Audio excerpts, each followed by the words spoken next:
والسلام عليكم ورحمة الله وبركاته.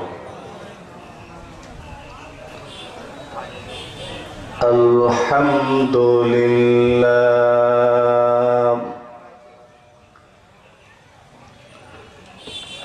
الحمد لله رب العالمين،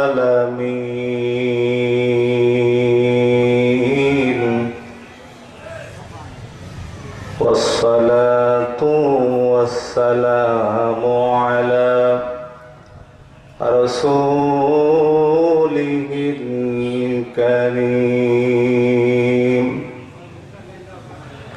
وعلى آله وأصحابه أجمعين. أما بعد، فقد قال الله تعالى في كلامه المجيد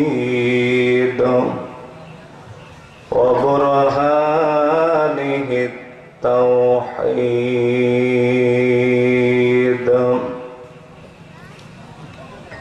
أعوذ بالله من الشيطان الرجيم.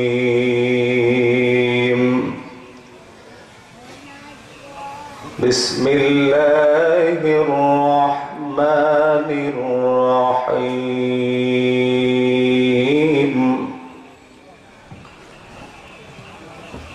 وعد الله الذين آمنوا وعملوا الصالحات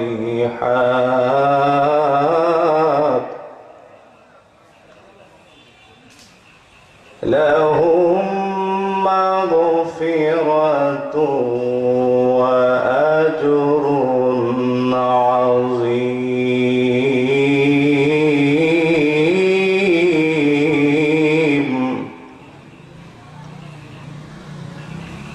إن الله وملائكته يصلون على النبي يا أيها الذين آمنوا صلوا عليه وسلموا تسليما. اللهم সকলে প্রাণ খুলে মহব্বত সহকারে পড়ুন। وعلى آل سيدنا।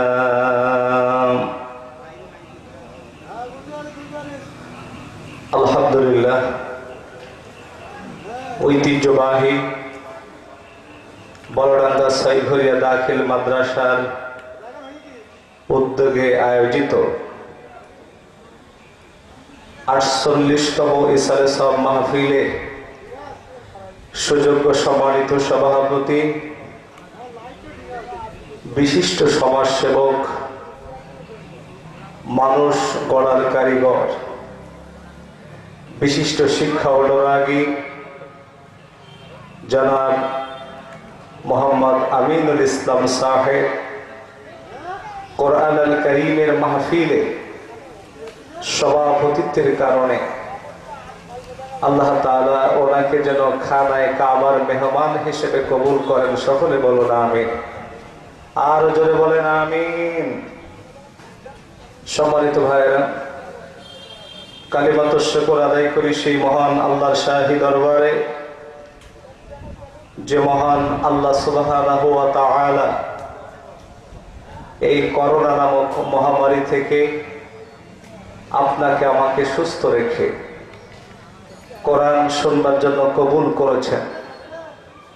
সেই বিশ্ব নিয়ন্তার দরবারে বিনীত চিত্তে স্বতঃস্ফূর্তভাবে হৃদয়ের মান মন্দিরে যতটুকু প্রশংসা আছে সমস্ত প্রশংসাটুকু কণ্ঠের আগায় উদিত করে সমস্যারে প্রাণ খুলে একটু কালিমাত শুকর আদায় করি। সকলে বলুন আলহামদুলিল্লাহ। আর জোরে বলুন আলহামদুলিল্লাহ। দুরূদ ও সালাম পেশ করি বিশ্ব মানবতার নবীর প্রতি, যে নবীর সারণে অমুসলিম মনীষীগণ দায়িত্বহীন কণ্ঠে বলতে বাধ্য হয়েছে, Muhammad was not only a prophet but also is the greatest political leader of the world. তিনি আর কেউ নন, তিনি আপনার আমার নবী, বিশ্ব মানবতার নবী। নির্যাতিত, নিপীড়িত, শোষিত, বঞ্চিত, লাঞ্ছিত, নিগৃহীত মানবতার একমাত্র চরম এবং পরম বন্ধু, যিনি বিপুল ভোটে বিজয়ী, বিশ্ব সভার সভাপতি, রাহমাতুল লিল আলামিন, খাতাম নবিয়্যিন, নবিয়ে দো জাহান, জনাব মুহাম্মদ রাসূলুল্লাহ। সকলে প্রাণ খুলে একবার বলুন সাল্লাল্লাহু আলাইহি ওয়াসাল্লাম।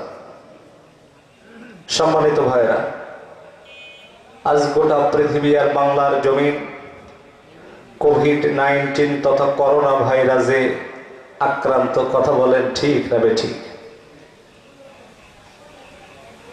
আল্লাহ রাব্বুল আলামিন 27 নম্বর পারা সূরা তুরের 7 নম্বর আয়াতে কারিমার মধ্যে বলেন, ইন্না আযাবা রাব্বিকা লাওয়াকিউম মা লাহু মিন দাফির। নিশ্চয়ই কোভিড-19 তথা করোনা ভাইরাসের মতো মহামারী আসবেই। কোভিড-19 তথা করোনা ভাইরাসের মতো গজব আসবেই। আর গজব যখন শুরু হয়ে যাবে, তাম পৃথিবীর কোনো মানুষ সেই গজবের মোকাবেলা করতে পারবে না। কথা বলেন ঠিক কিনা? সম্মানিত ভাইরা আমার, আমার আল্লাহ বলেন, ও তাম পৃথিবীর মানুষ, তোমরা আমি আল্লাহ আমার সঙ্গে দুশ্মনী করবে, আমি আল্লাহ আমার সঙ্গে নাফরমানি করবে, ইমানদারদের উপরে জুলুম নির্যাতনের স্টিম রোলার চালাবে অ্যানালগ কায়দায়, আর আমি আল্লাহ তোমাদের সাইজ করব ডিজিটাল কায়দায়। কথা বলেন ঠিক না বেঠিক? সম্মানিত ভাইরা আমার, আজকের তাম পৃথিবীর চিকিৎসা বিজ্ঞানীরা বিস্ময়ে অভিভূত হয়ে পড়েছে, অবাক হয়ে গেছে। তার কারণ হলো, আজকের তাম পৃথিবীর চিকিৎসা বিজ্ঞানীরা লক্ষ্য করে দেখেছে প্রতিনিয়ত করোনা তথা কোভিড-19 তার জিন পরিবর্তন করতেছে। আর জিন পরিবর্তন করার কারণে ভ্যাকসিন আবিষ্কার করতে তাম পৃথিবীর চিকিৎসা বিজ্ঞানীরা ব্যর্থ হচ্ছে। ঠিক কিনা বলেন? একটু আওয়াজ দিয়ে বলেন ঠিক কিনা? সম্মানিত দিনী ভাইরা আমার, একটু গভীরভাবে আমার কথাগুলো বোঝবার চেষ্টা করবেন।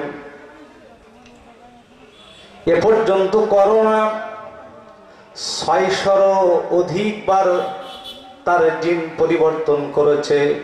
ফলে তাম পৃথিবীর চিকিৎসা বিজ্ঞানীরা বলতে বাধ্য হয়েছে, আন্নাল কুওয়াতা লিল্লাহি জামিআ, আল্লাহর ডিজিটাল শক্তির মোকাবেলা করার ক্ষমতা আমেরিকার নবনির্বাচিত প্রেসিডেন্ট জো বাইডেনের নাই, ভারতের প্রধানমন্ত্রী নরেন্দ্র মোদীর নাই, মিয়ানমারের প্রধানমন্ত্রী বিশ্ববিহায়া অং সান সুচির নাই, আমার দেশের সেতু মন্ত্রীর নাই, আমি মাহমুদুল হাসান আমার নাই, আজকের মাহফিলে যারা উপস্থিত হয়েছি আমরা, আমাদের কারোর নাই, মা বোনেরা যারা উপস্থিত হয়েছে তাদেরও নাই।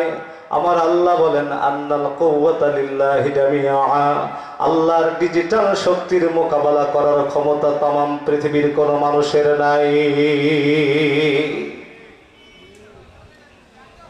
সেই মহান আল্লাহর শাহী দরবার থেকে নাজিলকৃত কালামে রব্বানি আখিরি কালাম হুদাল লিন্নাস, গোটা বিশ্ববাসীর জন্য এ কোরআন হলো একটি হিদায়াতের কালাম।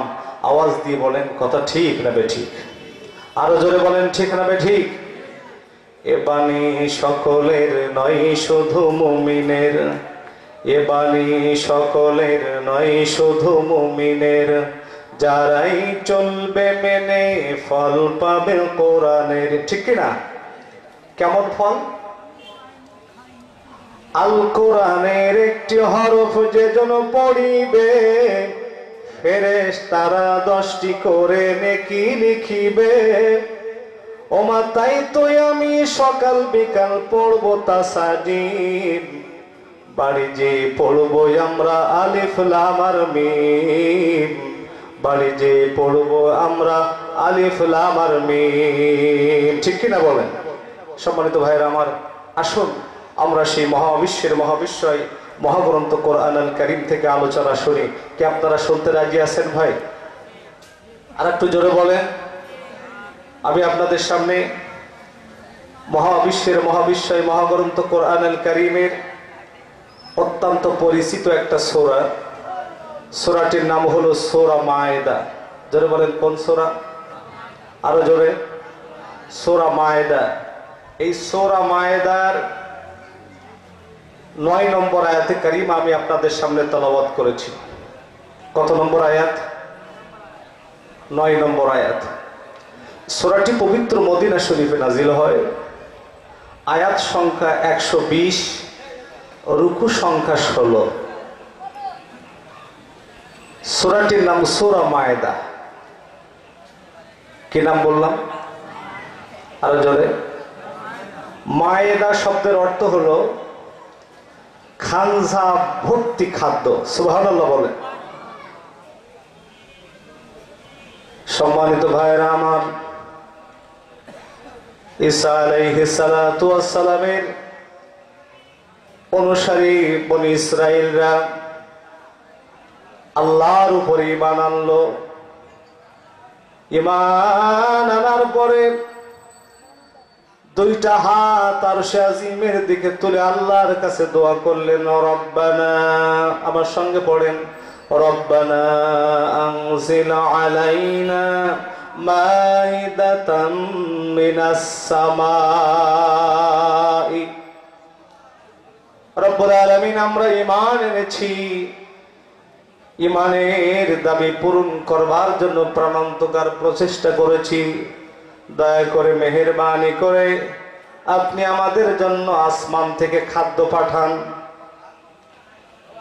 সম্মানিত দ্বীনী ভাইরা আমার, ঈসা আলাইহিস সালামের অনুসারীদের এই দোয়াটা, এই অ্যাপ্লিকেশনটা আমার মাবুদ আল্লাহর কাছে যদিও করতে দেরি হয়েছে, আসমান থেকে খানজা ভর্তি বিরানিয়ার ওই যে পাখির ভুনা গোশত নাজিল হতে 1 সেকেন্ড দেরি হয় নাই। তাহলে সূরার নাম সূরা মায়েদা। মায়েদা মানে খানজা ভর্তি খাদ্য। এটা আসমান থেকে বনি ইসরাইলদের জন্য নাজিল হয়েছিল। ভাইরা আমার,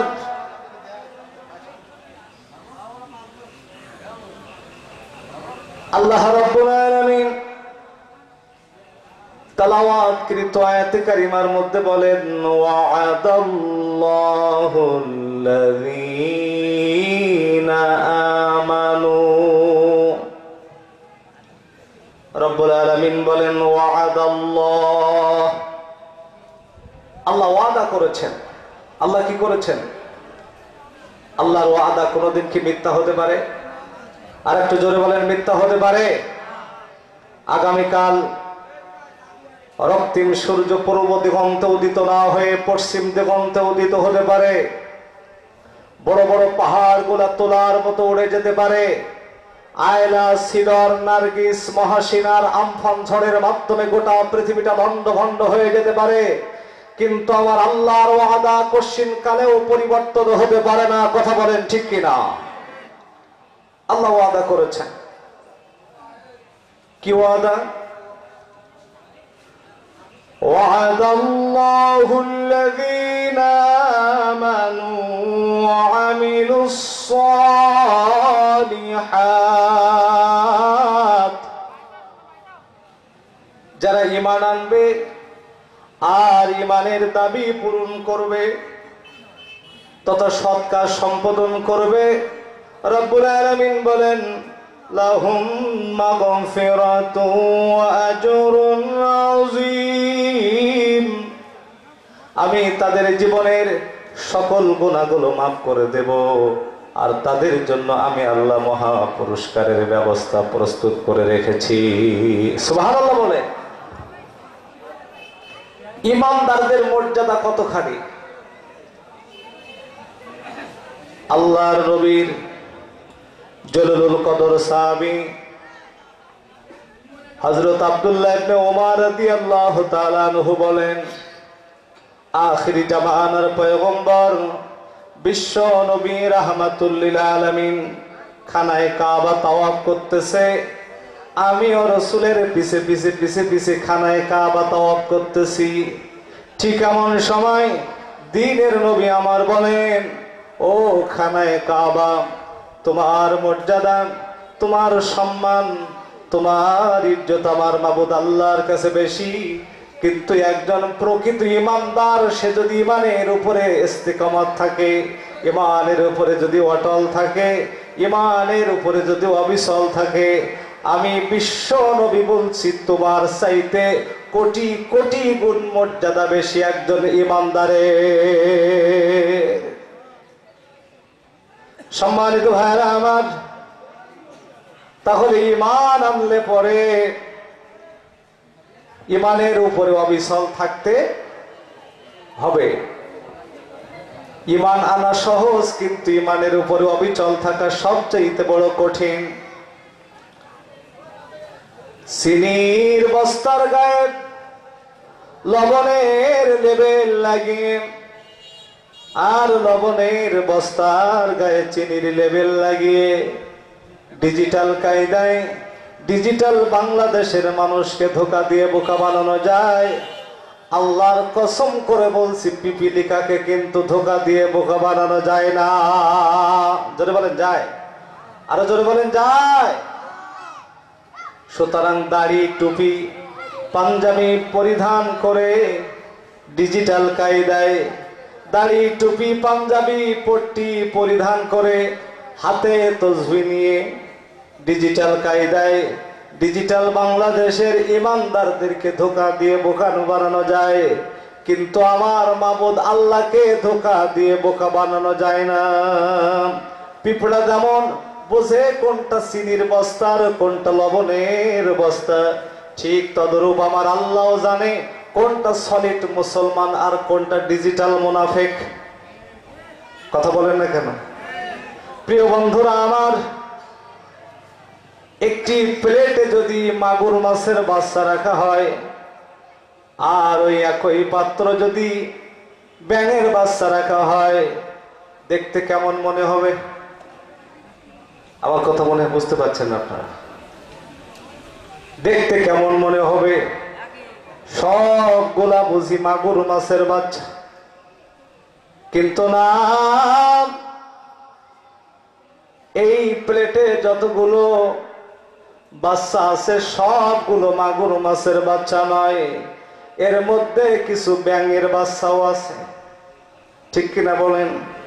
আমার আল্লাহ বলেন, দাড়ি টুপি পাঞ্জাবি পাগড়ি পরিধান করলে মনে হয় এগুলো মুসলমান, এগুলো ইমানদার, কিন্তু সব ব্যক্তি দাড়ি টুপি পাঞ্জাবি পাগড়ি পরিধান করলে খাঁটি ইমানদার হতে পারবে না। আমার আল্লাহ জানে এগুলার মধ্যে সব মাগুর মাছের বাচ্চা নয়, এইগুলার মধ্যে সব ইমানদার নয়। ওমা হুম বিমুমিনিন, এগুলাকে দেখতে মাগুর মাছের মতো মনে হইলে কি হয়, এগুলার মধ্যে ব্যাঙের বাচ্চাও আছে কিনা? আরো জোরে বলেন, কথা ঠিক কিনা?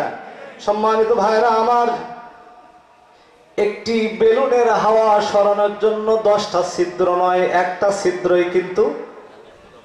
আরো জোরে বলেন। আওয়াজ যা দিচ্ছেন তাহলে দোয়া করে দিলে ভালো হয়।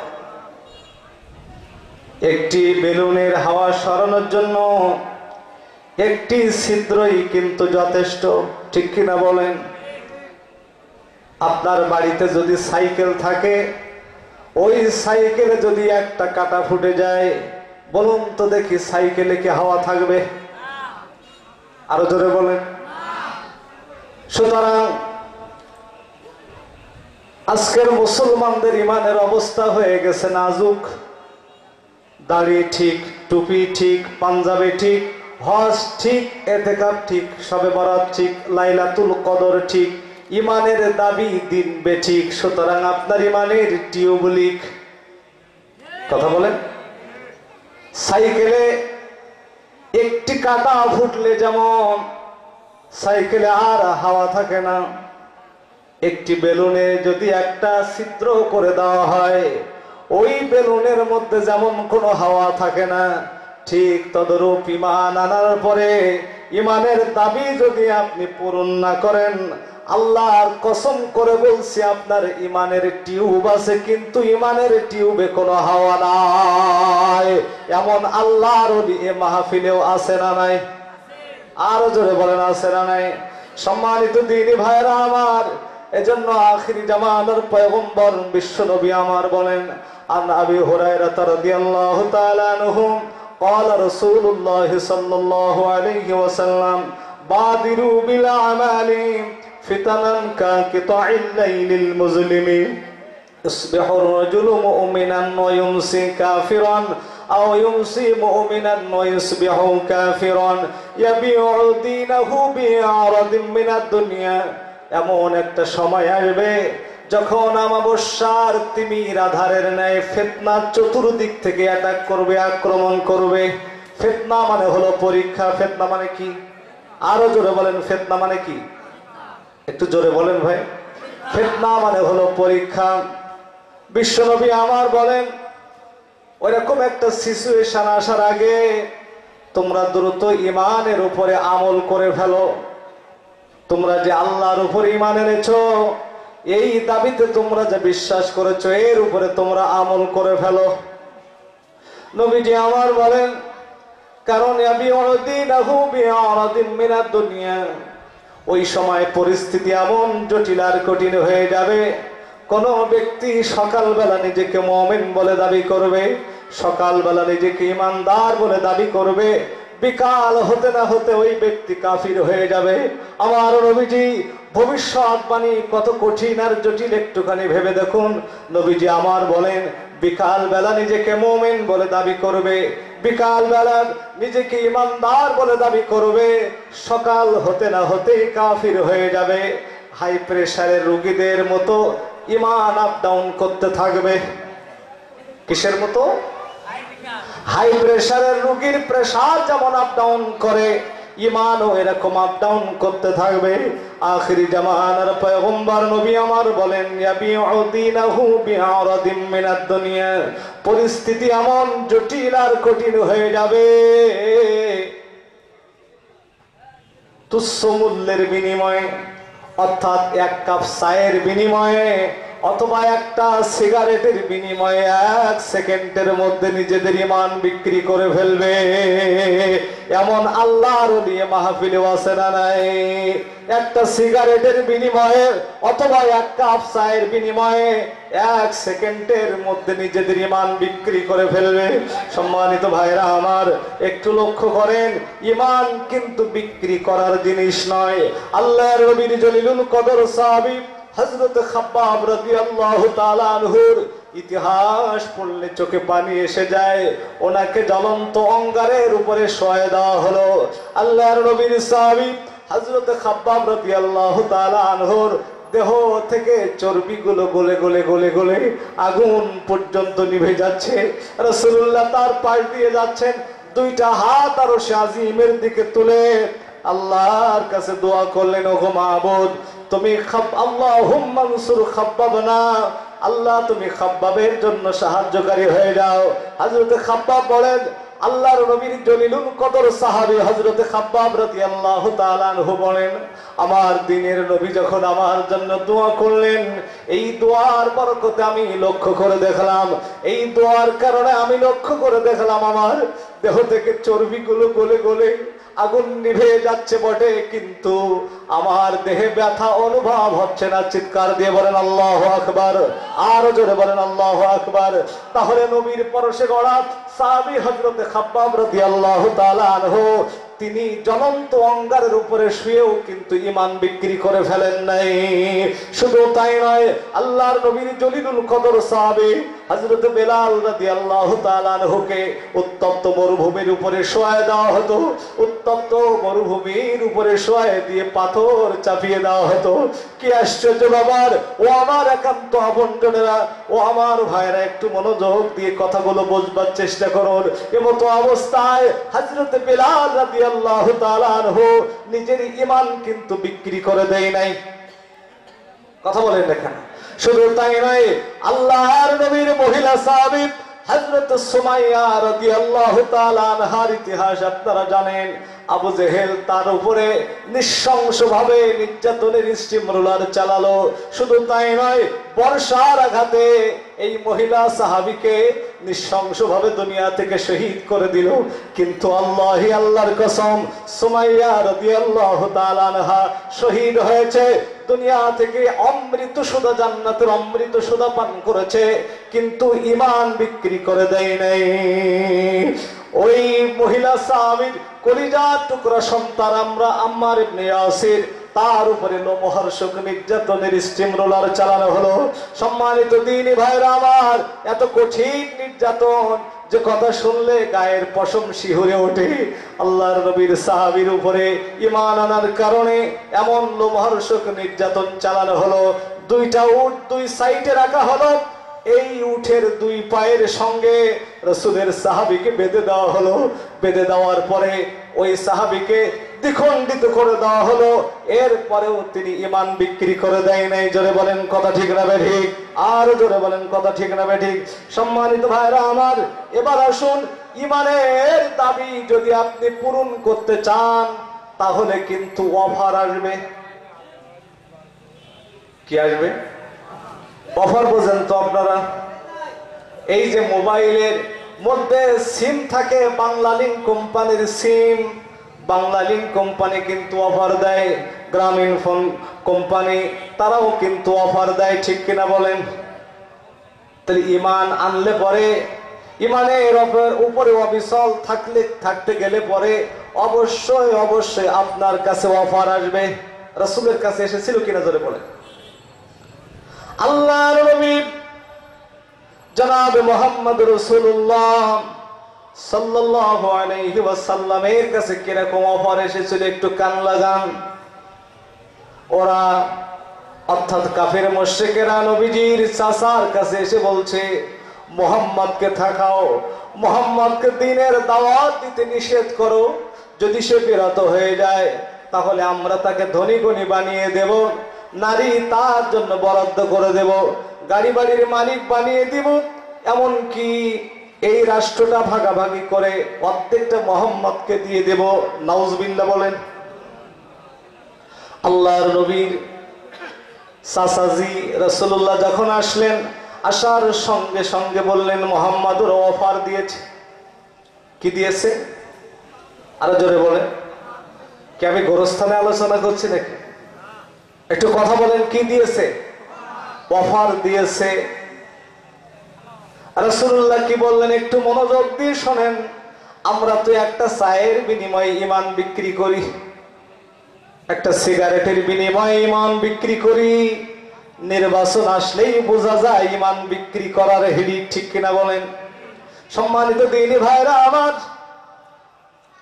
এবার যে কথা বলছিলাম, আল্লাহর নবী জনাবে মুহাম্মদ রাসূলুল্লাহ সাল্লাল্লাহু আলাইহি ওয়াসাল্লাম বলেন, ওরা যদি আমার ডান হাতে আকাশের প্রজ্বলিত সূর্যটাকে এনে হাজির করে দেয়, আর বাম হাতে আকাশের ওই দীপ্তময় চন্দ্রটাকে এনে হাজির করে দেয়, আমি রাসূলুল্লাহ, আমাকে যে মহান দায়িত্ব দিয়ে পৃথিবীতে পাঠানো হয়েছে, এই মহান দায়িত্ব থেকে আমি বিশ্ব নবী রাহমাতুল লিল আলামিন চুল পরিমাণ সরে যেতে পারবো না।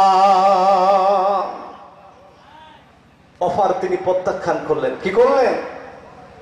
অফার প্রত্যাখ্যান করলেন। একান্ত আপনজনেরা আমার, আল্লাহর নবীর ব্যাপারে রাসূলুল্লাহ বলছেন, ইয়া আইয়ুহার রাসূল, আমার আল্লাহ বলেন, ইয়া আইয়ুহার রাসূল বাল্লিগ মা উনজিলা ইলাইকা মির রাব্বিক ওয়া ইন লাম তাফআল ফামা বাল্লাগতা রিসালাতাহু ওয়াল্লাহু ইয়াসিমুকা মিনান নাস। চিৎকার দিয়ে বলেন আল্লাহু আকবার। আল্লাহ বলেন, নবী, ইয়া আইয়ুহার রাসূল, ওহে আমার হাবিব, বাল্লিগ মা উনজিলা ইলাইকা, আমি আপনার উপরে যে কিতাব নাজিল করেছি এই কিতাব আপনি মানুষের সামনে উপস্থাপন করুন। আপনি যতটুকু জানেন ততটুকু মানুষের কাছে পৌঁছায় দিন। কিন্তু খবরদার, খবরদার, আপনার অন্তরের অন্তর্নিহিত অনুভূতিতে যেন ভয় সৃষ্টি না হয়। কার কথা? আরো জোরে বলেন, কার কথা? আল্লাহ বলেন, আলিফ লাম মিম সাদ, কিতাবুন উনজিলা ইলাইকা ফালা ইয়াকুন ফি সাদরিকা হারাজুম মিনহু লিতুনজিরা বিহি ওয়া যিকরা লিল মুমিনিন।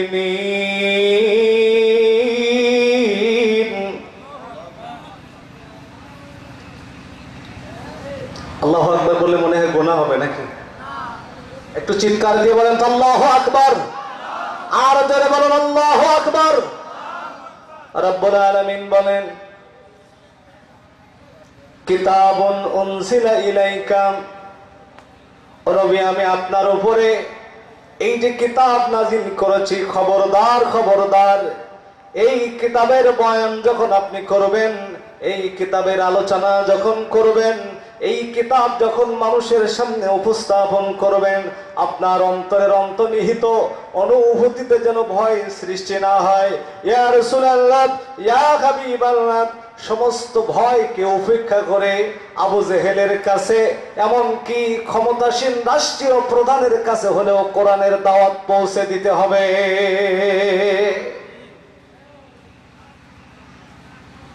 প্রিয় বন্ধুরা আমার,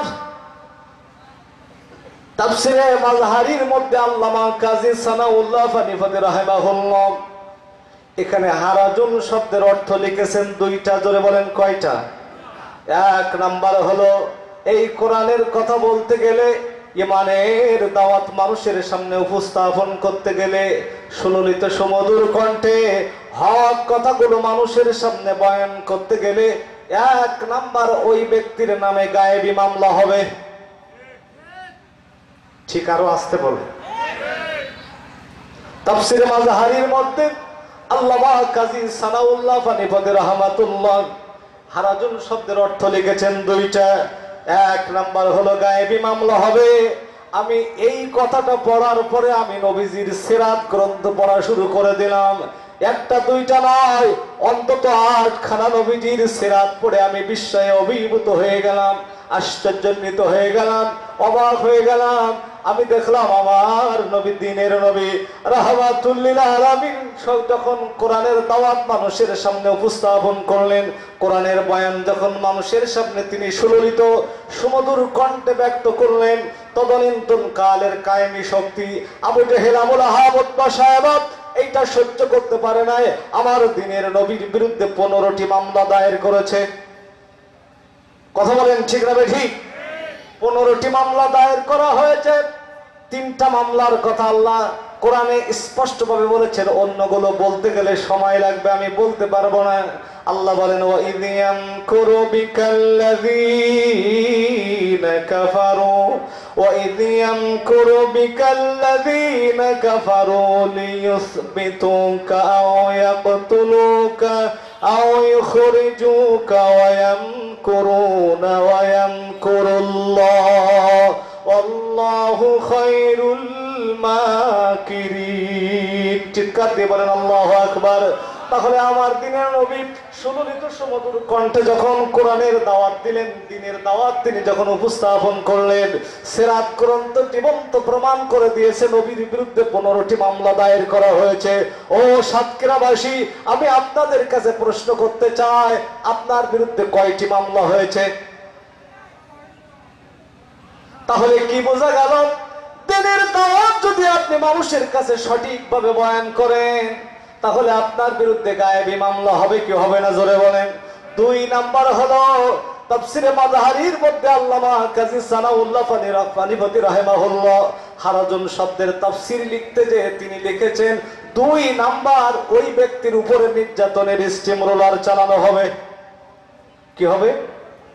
আরো জোরে বলেন, কি হবে? সত্য কথা বললে পরে যেতে হবে কারাগারে, সত্য কথা বললে পরে যেতে হবে কারাগারে, এই আতঙ্ক আজ বাংলার ঘরে ঘরে, ঠিক কিনা? সত্য কথা বললে পরে যেতে হবে কারাগারে, এই আতঙ্ক আজ বাংলার ঘরে ঘরে।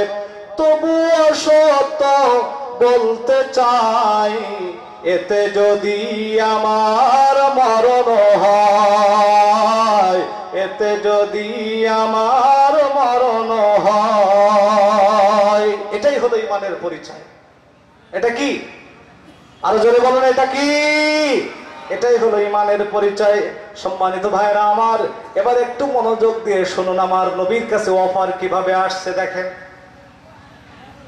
আবু জেহেল আল্লাহর নবীর চূড়ান্ত দুশমন ছিল কিনা, জোরে বলেন। আবু জেহেল শুধু তাই নয়, ওয়ালিদ ইবনে মুগীরা আপনারা নাম শুনেছেন, তাফসিরে ফি জিলালিল কোরআনের মধ্যে এসেছে। কিসের মধ্যে? তাফসিরে ফি জিলালিল কোরআনের মধ্যে এসেছে ওয়ালিদ ইবনে মুগীরা আল্লাহর নবীর কাছে ডিজিটাল প্রস্তাব নিয়ে হাজির হলো। কি প্রস্তাব? কি আপনারা জিমে গেছেন কেন? কি ব্যাপার, আপনারা কথা বলছেন না কেন? ডিজিটাল প্রস্তাব নিয়ে আমার দিনের নবী রাহমাতুল লিল আলামিনের কাছে হাজির হলো। ও মুহাম্মদ, তুমি নামাজের কথা বলো, কোনো অসুবিধা নাই। রোজার কথা বলো, কোনো অসুবিধা নাই। হজের কথা বলো, কোনো অসুবিধা নাই। যাকাতের কথা বলো, কোনো অসুবিধা নাই। কিন্তু ঈমানের কালেমা লা ইলাহা ইল্লাল্লাহ বলতে পারবে না। ঈমানের কালেমা লা ইলাহা ইল্লাল্লাহ বলতে পারবে না। কারণ সেদিন তারা বুঝেছিল ঈমানের কালেমা লা ইলাহা ইল্লাল্লাহ বলার অর্থ হলো আবু জেহেলের আইন চলবে না, আবু লাহাবের আইন চলবে না, ফিরআউনের আইন চলবে না, নমরুদের আইন চলবে না। লা ইলাহা ইল্লাল্লাহ বলার অর্থ হলো কায়েমি শক্তির আইন চলবে না, স্বামীর আইন চলবে না, বাবার আইন চলবে না।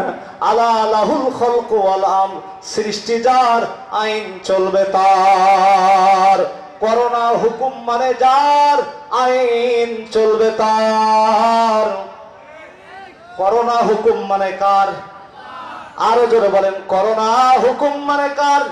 করোনা হুকুম মানে যার, আইন চলবে তার। স্যামসংয়ের ক্যাটালগ দিয়ে যেমন নোকিয়া ফোন চলে না, নোকিয়ার ক্যাটালগ দিয়ে যেমন কিংস্টার চলে না, কিংস্টারের ক্যাটালগ দিয়ে যেমন আইফোন চলে না, আইফোনের ক্যাটালগ দিয়ে যেমন মাইফোন চলে না, ঠিক তদ্রূপ আল্লাহর সৃষ্টি মানুষ ইন্ডিয়া, ইংল্যান্ড, আমেরিকা, ইহুদি, খ্রিস্টানদের মস্তিষ্ক প্রসূত কোন আইন দিয়ে চলতে পারে না। সম্মানিত ভাইরা আমার, আবু জেহেল নবীজির কাছে ডিজিটাল প্রস্তাব নিয়ে হাজির হয়েছিল। আবু জেহেল একদিন বলছে, ও মুহাম্মদ, শোনো শোনো শোনো মুহাম্মদ, তোমরা যেই রবের ইবাদত করো, তোমরা যেই কাবা রবের ইবাদত করো, আমরাও ওই রবের ইবাদত করি, এতে কোনো সন্দেহ নাই। দেখেন কত সুন্দর ডিজিটাল প্রস্তাব। বলছে মুহাম্মদ, আমরা কাবা রবের ইবাদত করব, কাবার সত্র যে 6 দিন। স্যার একটু মনোযোগ দিয়ে কথাটা শোনো। মুহাম্মদ, তুমি অন্তত একটা দিন আমাদের রবের ইবাদত করবে। কারণ একই বৃন্তে দুটি কুসুম, হিন্দু মুসলমান। মুসলিম যার নয়নমণি, হিন্দু তার প্রাণ। নিরোধ নয়নে নিরঘন সিঞ্চনে, পুলক মুখল অবলম্ব, শ্বেত মুখরন্দ বিন্দু বিন্দু চুয়াত বিকশিত ভাব কদম্ব। আবু জেহেল রসুলকে বলছেন, ও মুহাম্মদ, যার ধর্ম, ও মুহাম্মদ, ধর্ম যার উৎসব সবাই। নাউজুবিল্লাহ বলে, মুহাম্মদ, ধর্ম যার উৎসব সবার। এই জন্য কাবার চত্বরে যে আমরা 6 দিন ইবাদত করব তোমার রবের, তুমি অন্তত একটা দিন আমাদের রবের ইবাদত করবে। নাউজুবিল্লাহ বলেন। তাহলে এটা কি ডিজিটাল প্রস্তাব কিনা? জোরে বলেন, আরো জোরে বলেন, ডিজিটাল প্রস্তাব কিনা? সম্মানিত ভাইরা আমার, ধর্ম যার উৎসব সার, উৎসব তার, ধর্ম যার উৎসব সবার, এই স্লোগান আদম আলাইহিস সালাতু ওয়াস সালাম দেন নাই, এই স্লোগান ইব্রাহিম আলাইহিস সালাম দেন নাই, এই স্লোগান মুসা আলাইহিস সালাম দেন নাই, এই স্লোগান আমার কলিজার টুকরা নবী রাহমাতুল লিল আলামিন খাতামুন নবিয়্যিন, নবিয়ে দো জাহান জনাবে মুহাম্মদ রাসূলুল্লাহ সাল্লাল্লাহু আলাইহি ওয়াসাল্লাম এই স্লোগান দেন নাই। এই স্লোগান হলো ইহুদি খ্রিস্টানদের দালাল বানানোর জন্য মুসলমানদের মধ্যে ঢুকিয়ে দেওয়া একটা আবিষ্কৃত স্লোগান। কথা বলেন ঠিক না ঠিক? আমরা মুসলমান এই স্লোগানে বিশ্বাসী নয়। আওয়াজ দিয়ে বলেন কথা ঠিক কিনা? আর জোরে বলেন কথা ঠিক কিনা? বিয়ে যার, বউ সবাই, মানবেন কারা? হাত তোলেন তারা। এই তো আলোচনা এবার বুঝতেছেন কি? 2-1 উঠাচ্ছেন নাকি? বিয়ে যার, বউ সবার, মানবেন কারা? হাত তোলেন তারা। চাকরি আমার, বেতন সবাই। হ্যাঁ, মেম্বার সাহেব মেম্বারি করতেছেন, বেতন ওনার যেটা উনি পাবেন না, আমি মাহমুদুল হাসান আমি পাবো। আরে কথা বলেন না কেন? তাহলে কি বোঝা গেল? বিয়ে যার, বউ যেমন তার, চাকরি যার, বেতন যেমন তার, ধর্ম যার, উৎসব তার। হিন্দু যিনি, ওনার ধর্ম ওনার কাছে, ওনার উৎসব ওনার। আমরা মুসলমান, আমাদের ধর্ম আমাদের, আমাদের উৎসব কখনো তাদের উৎসব হতে পারে না, ওদের উৎসব কখনো আমাদের উৎসব হতে পারে না। সুতরাং ধর্ম যার, উৎসব তার, ধর্ম যার, উৎসব সবার, এই স্লোগান পৃথিবীর সবচাইতে নিকৃষ্টতম স্লোগান। রাসূলের কাছে এই ডিজিটাল প্রস্তাব যখন পেশ করলেন, আল্লাহ সঙ্গে সঙ্গে সূরা কাফিরুন নাজিল করলেন। কি সূরা কাফিরুন স্যার মুখস্থ আছে না? আমার সঙ্গে পড়েন, বিসমিল্লাহির রহমানির রহিম, কুল ইয়া আইয়ুহাল কাফিরুন লা আ'বুদু মা তা'বুদুন ওয়ালা আনতুম আ'বিদুনা মা আ'বুদু ওয়ালা আনা আ'বিদুম মা আ'বাদতুম ওয়ালা আনতুম আ'বিদুনা মা আ'বুদু লাকুম দীনুকুম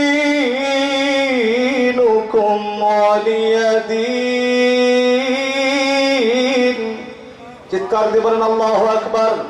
আমার আল্লাহ তাআলা জানিয়ে দিলেন, ও নবী, ধর্ম যার, উৎসব সবার হতে পারে না। ধর্ম যার, উৎসব তার। বিশ্ব নবী সরকার দো আলম জনাবে মুহাম্মদ রাসূলুল্লাহ সাল্লাল্লাহু আলাইহি সাল্লামের কাছে আবু জেহেল ডিজিটাল প্রস্তাব পেশ করেছিল। এবার যে কথা বলতেছিলাম একটু কান লাগান। ওয়ালিদ ইবনে মুগিরা আমার নবীজির সামনে ডিজিটাল প্রস্তাব পেশ করলেন, মুহাম্মদ, তুমি নামাজের কথা বলো, কোনো অসুবিধা নাই, রোজার কথা বলো, কোনো অসুবিধা নাই, হজের কথা বলো, কোনো অসুবিধা নাই, কিন্তু খবরদার খবরদার তুমি কালেমা লা ইলাহা ইল্লাল্লাহ বলতে পারবে না। কি বলতে পারবে না? ইমানের কালেমা লা ইলাহা ইল্লাল্লাহ বলতে পারবে না। আমার আল্লাহ এই কথাটা সহ্য করতে পারলেন না। আমার আল্লাহ বলেন, এত বড় হিম্মত, এত বড় সাহস আমার নবী মুহাম্মদ রাসূলুল্লাহ সাল্লাল্লাহু আলাইহি ওয়াসাল্লামের কাছে অফার দিচ্ছি। এত বড় সাহস তোরে কে দিয়েছে ও নবী? আপনি জেনে নেন, সূরার মধ্যে আল্লাহ রাব্বুল আলামিন বলছেন, আমার সঙ্গে পড়েন, তুল্লিম বাদা যালিকা সালিম।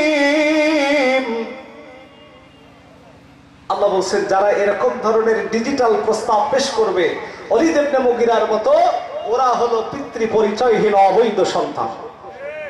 নাউজুবিল্লাহ। আর একটু আসতে বলেন, আরো জোরে বলো নাউজুবিল্লাহ, আরো জোরে বলো নাউজুবিল্লাহ।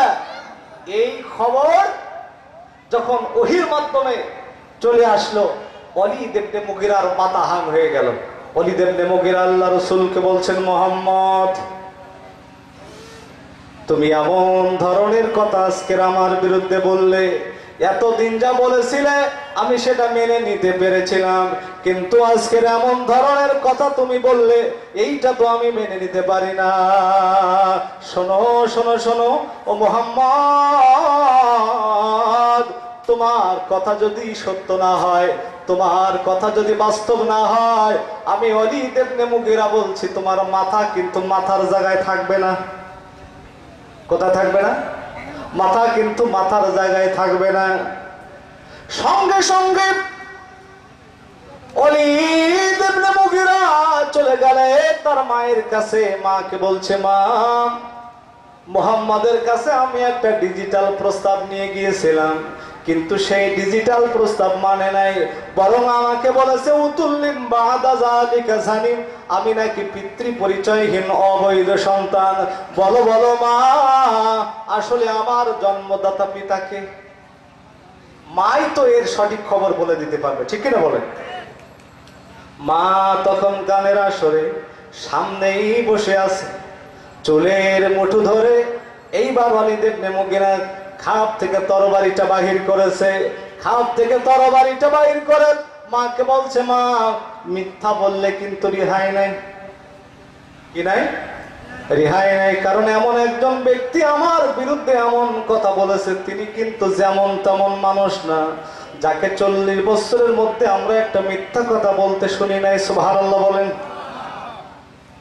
যে নবীর ব্যাপারে সুস্পষ্টভাবে বর্ণনা করা হয়েছে, বদরের যুদ্ধের প্রারম্ভে শরীক ইবনে আকনাস আবু জেহেলকে বলেছিল, ও আবু জেহেল বলো তো দেখি মুহাম্মদ সত্যবাদী নবী না মিথ্যাবাদী নবী? আবু জেহেল একবার ডাইনে তাকায়, আর একবার বামে তাকায়, একবার সামনে তাকায়, আর একবার পিছনে তাকায়, তাকিয়ে বলছে, মুহাম্মাদের মতো সত্যবাদী নবী আসমানের নিচে জমিনের উপরে আর একজনও নাই। বলছে তাহলে মানো না কেন? বলছে মানি না, ক্ষমতার পাওয়ার থাকবে না তাই।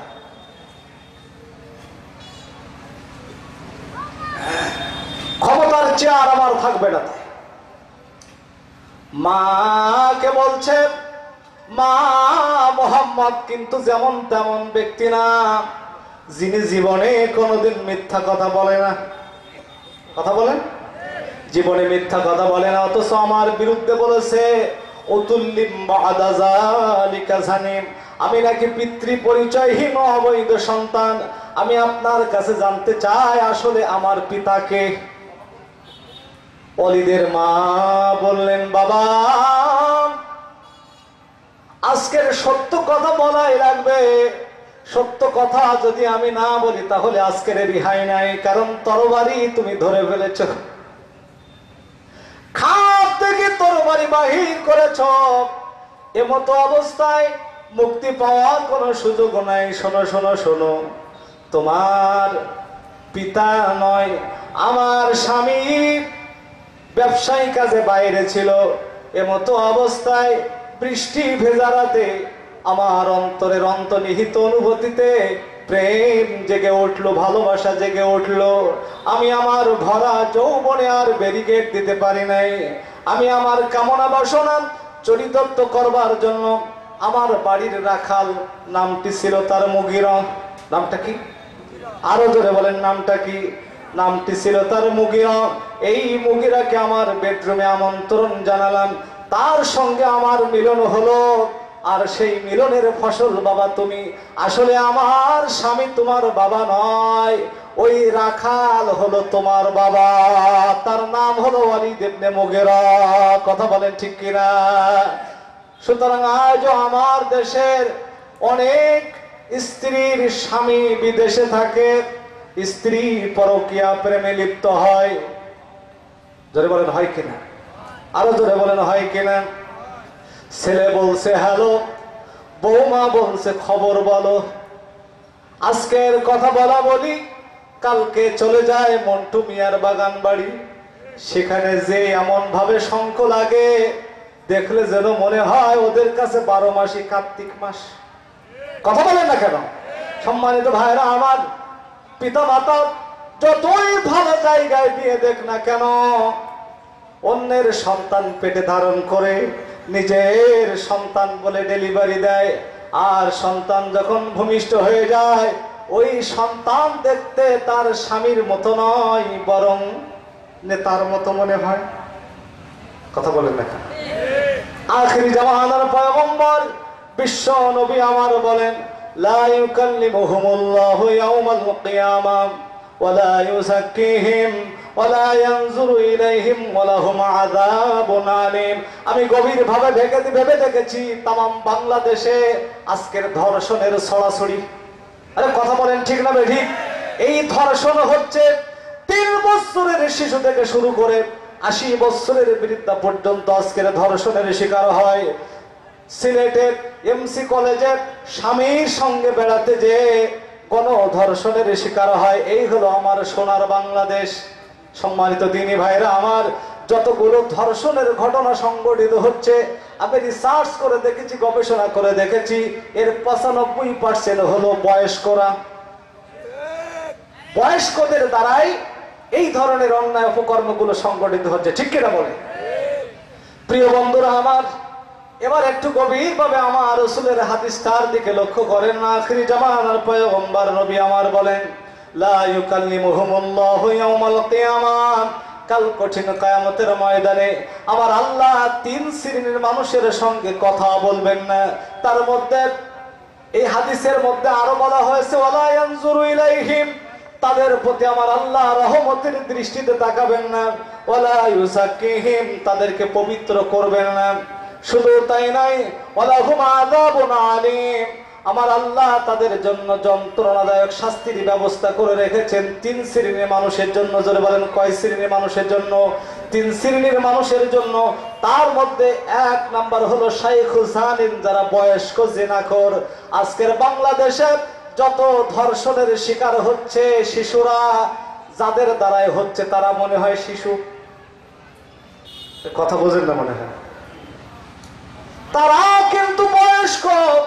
এজন্য নবীজি আমার বলেন, কাল কঠিন বিপর্যস্ত হাসরের ময়দানে আমার আল্লাহ তাদের সঙ্গে কথা বলবেন না।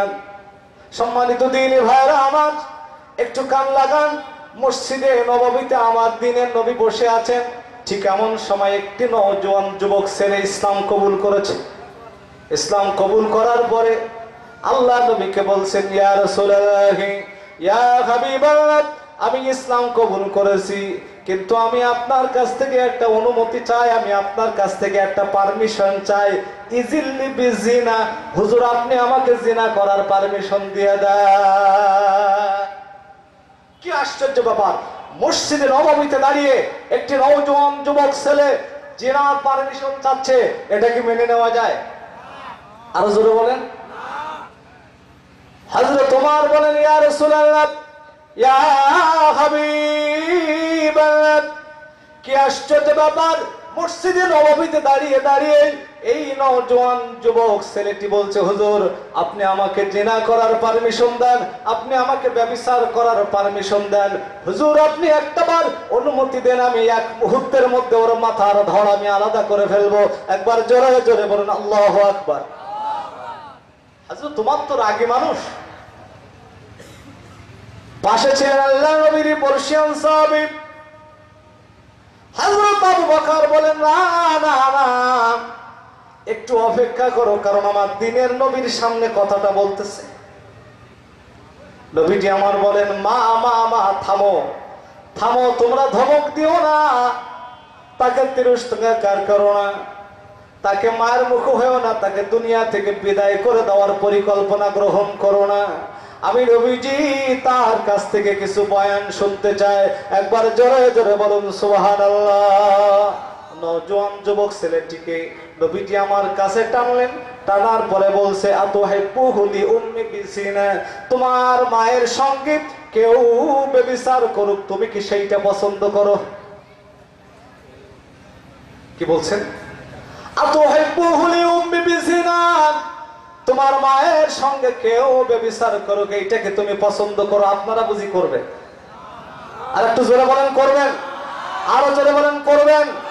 কেউ চায় না তার মায়ের সঙ্গে কেউ ব্যভিচার করুক, ঠিক কিনা বলেন? আল্লাহর নবী বলেন তোমার মায়ের সঙ্গে কেউ ব্যভিচার করুক, এইটাকে তুমি পছন্দ করো?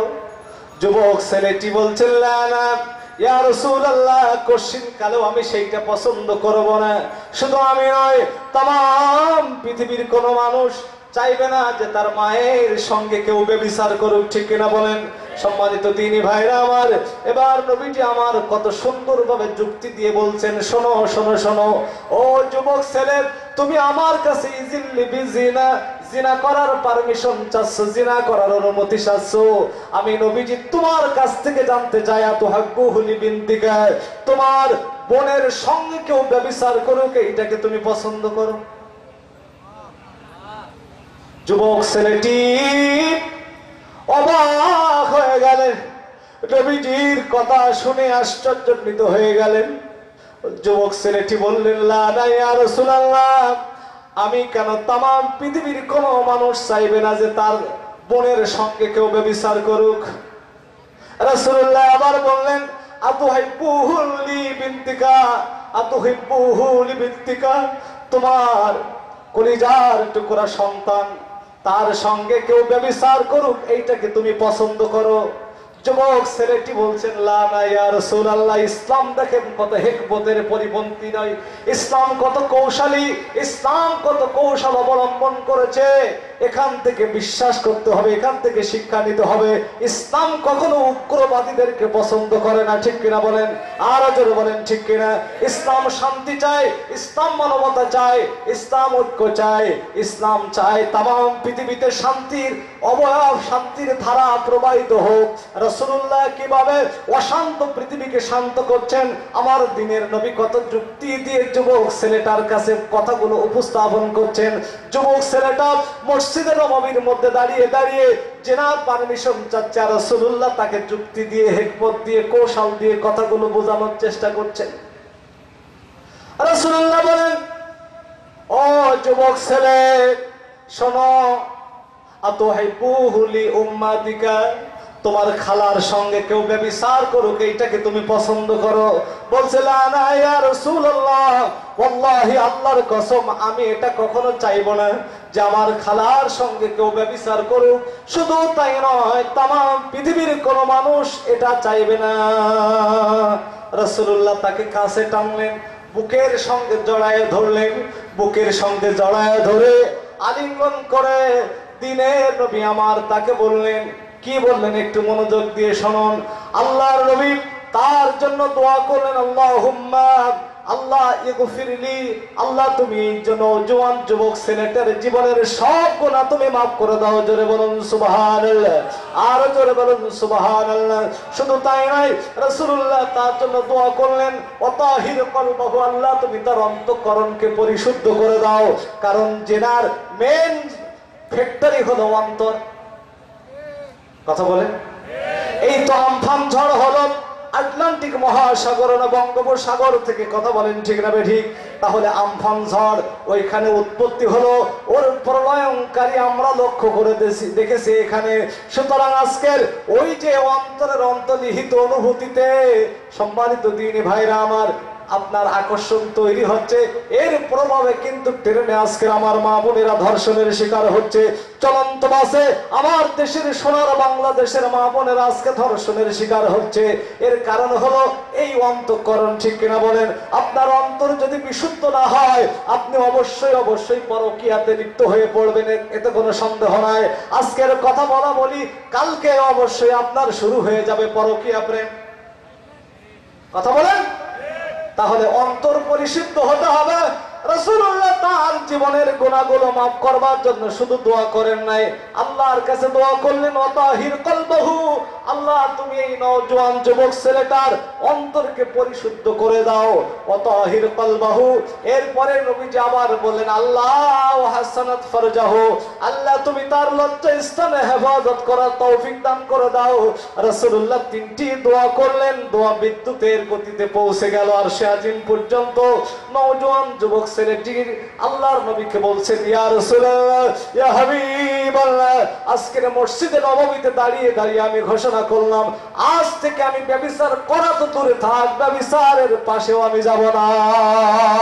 লিল্লাহি তাকবীর, লিল্লাহি তাকবীর। সম্মানিত ভাইরা আমার, একটু মনোযোগ দিয়ে কথাগুলো বুঝবার চেষ্টা করুন। ওই ওয়ালিদ ইবনে মুগীরার কথা আপনারা কি ভুলে গেছেন? ওয়ালিদ ইবনে মুগীরার মা কি বলছে এই কথা জানার দরকার আছে না নাই? আরো জোরে বলেন, জানার দরকার আছে না নাই? দুনিয়ার সিসি ক্যামেরায় আপনার পরকীয়া প্রেম ধরা পড়তেও পারে, নাও পড়তে পারে, কিন্তু আমার মাবুদ আল্লাহর ডিজিটাল সিসি ক্যামেরায় আপনার পরকীয়া প্রেমের সকল অপকর্ম কিন্তু রেকর্ড হচ্ছে। রেকর্ড হচ্ছে কিনা জোরে বলেন। মা ইয়ালফিজু মিল কওলিন ইল্লা লাদাইহি রাকীবুন আতীদ। আল্লাহু আকবার বলেন। অমাবস্যার তিমির আধারে কোন পিপিলিকা যদি পিলপিল করে হেঁটে যায়, তাম পৃথিবীর মানুষ সেইটা শুনতে পায় না। আমার মাবুদ আল্লাহ আরশে আযীমে বসে সেটা শুনতে পায় কিনা জোরে বলেন। আটলান্টিক মহাসাগরের তলদেশে কোন ক্ষুদ্র প্রাণী মাইক্রোস্কোপ যন্ত্র দিয়ে দেখা যায়, এরকম প্রাণী যদি পা পিছলে পাটা ভেঙে আহত অবস্থায় চিৎকার দিতে থাকে, বাংলাদেশের প্রাইম মিনিস্টার শেখ হাসিনা সেটা শুনতে পায় না, সাবেক প্রধানমন্ত্রী সেটা শুনতে পায় না, আমেরিকার নবনির্বাচিত প্রেসিডেন্ট জো বাইডেন আমেরিকায় বসে সেটা শুনতে পায় না। আমার মাবুদ আল্লাহ বলেন তমাম পৃথিবীর মানুষ ওই ক্ষুদ্র প্রাণীর আহাজারি শুনতে পায় না, আমি আল্লাহ আরশে আযীমে বসে সকল কিছু শুনতে পাই। সেই আল্লাহ তাআলা আপনার আমার পরকীয়া ধরতে পারে কি পারে না? আর জোরে বলেন, ধরতে পারে কি পারে না? একটু মনোযোগ দিয়ে কথাগুলো বুঝবার চেষ্টা করুন। এইবার ওয়ালিদের মা বলছে মোহাম্মদ যে কথা বলেছে, তুমি যে পিতৃ পরিচয়হীন অবৈধ সন্তান, উতুল্লিম বাদা যালিকা জানিম, এতে কোনো সন্দেহ নাই। সুতরাং আজও ওয়ালিদের সুরে সুললিত সুমধুর কণ্ঠে সুর মিলাবে যারা, উতুল্লিম বাদা যালিকা জানিম তারা। তাহলে যে কথা বলতেছিলাম, ইমানের পথে চলতে গেলে, ইমানের উপরে অবিচল থাকতে গেলে অফার আসতে, কিন্তু সেই অফার কি নেওয়া যাবে? আমি ধীরে ধীরে হেঁটে হেঁটে পথ ছেড়ে কত পথ ধরেছি, আমি ধীরে ধীরে হেঁটে হেঁটে পথ ছেড়ে কত পথ ধরেছি, পেছনে তাকিয়ে দেখি পথে পথে কত ভুল করেছি, আমি ধীরে ধীরে হেঁটে হেঁটে পথ ছেড়ে কত পথ ধরেছি। সুতরাং সকল পথ আর মত পরিহার করে ইমানের পথে আমাদেরকে ফিরে আসতে হবে। কথা বলেন ঠিক না ঠিক? সম্মানিত ভাইরা আমার, এ মুসলমান সেই মুসলমান যে মুসলমান ইমানের জন্য রক্ত দিতে জানে, এ হলো সেই মুসলমান, এ হলো সেই ইমানদার যে ইমানদার ইমানের জন্য রক্ত দিতে জানে, শহীদ হতে জানে, ফাঁসির মঞ্চে উঠতে জানে, কিন্তু ইমান বিক্রি করতে, আর জোরে বলেন ইমান বিক্রি করতে। আসুন আমরা সেদিকেই চলে যাই। আল্লাহ আমাদের সবাইকে সে তৌফিক দান করুন, আমিন। ওয়া আখিরু দাওয়ানা আলহামদুলিল্লাহ। আসসালামু আলাইকুম ওয়া রাহমাতুল্লাহি ওয়া বারাকাতুহু।